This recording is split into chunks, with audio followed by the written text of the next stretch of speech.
Hey all, Glenn Kirshner here, former federal prosecutor, former Army JAG.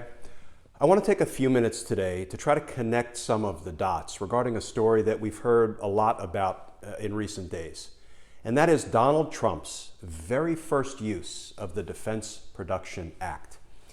And he uses it to order meatpacking plants to stay open. He doesn't use it to address the shortage of PPE, personal protective equipment, masks, gowns, gloves, face shields. He doesn't use it to deal with the horrendous shortage of test kits and test supplies so we can figure out how many folks are infected in our country. He uses it to order meat packing plants to stay open. He uses it to produce cheeseburgers and chicken wings.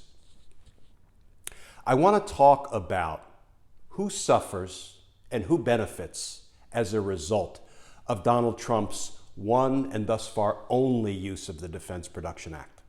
But first, let me talk about what the Defense Production Act is.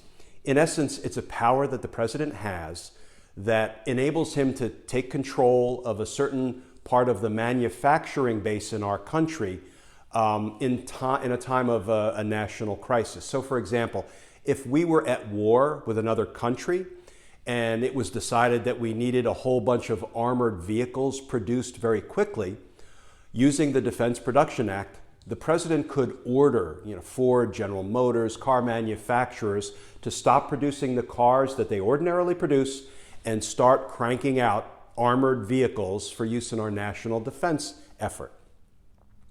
Now, what the president has done with the Defense Production Act is he has decided to use it to order meatpacking plants to continue operating during the coronavirus emergency we're experiencing in this country. Let me read a little piece of his executive order that he issued on April 28th regarding his use of the Defense Production Act. He said, quote, "The president is ordering processors of beef, pork, and poultry to continue operating and fulfilling orders to ensure a continued supply of protein for Americans," closed quote.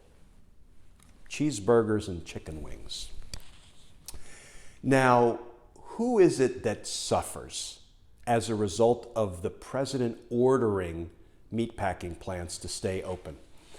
First of all, turns out that meatpacking plants are a breeding ground, a petri dish for the transmission of the coronavirus. There are some 6,500 workers who work at the meatpacking plants who have become infected. Dozens have died, and the work environments seem to be unsafe.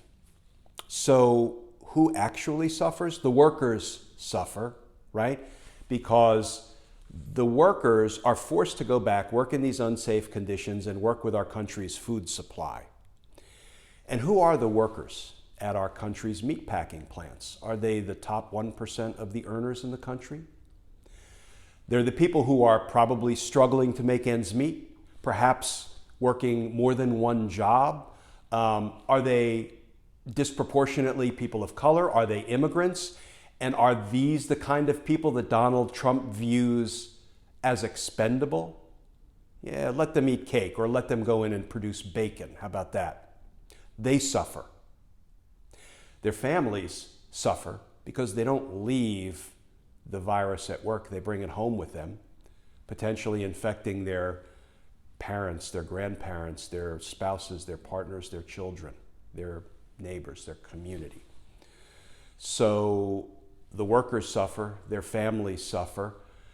How about the food supply for our country?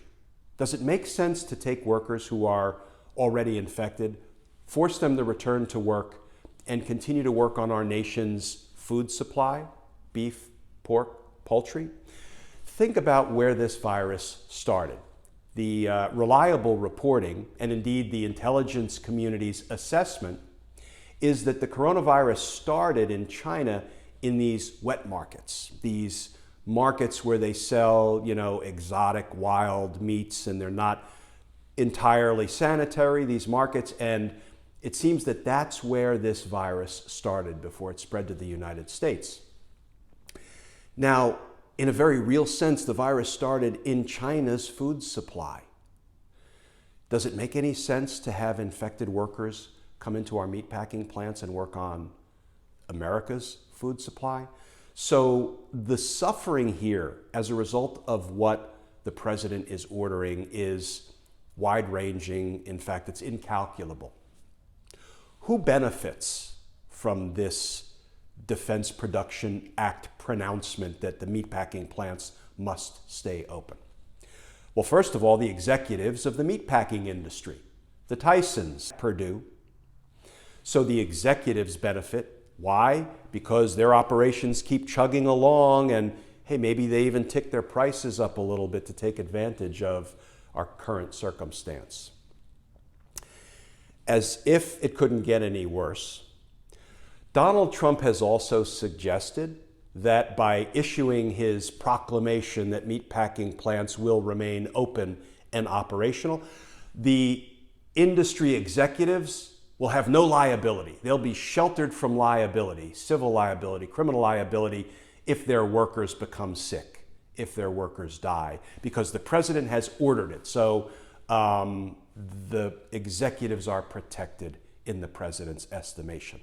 Well, first of all, I don't know that there's a court in the country that would accept that position, that because a president said you have to do it, you're now allowed to put your employees in harm's way in an unsafe workplace to contract a deadly virus and perhaps die.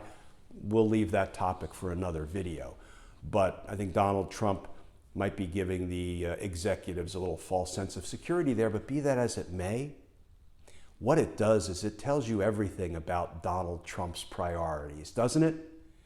Not only does he want the cheeseburgers and chicken wings to keep flowing, and he doesn't care if the workers get sick as a result, but he's out to protect the executives. Let me read a little bit of what one of the labor union presidents said, a labor union that covers a good number of these meatpacking plant workers.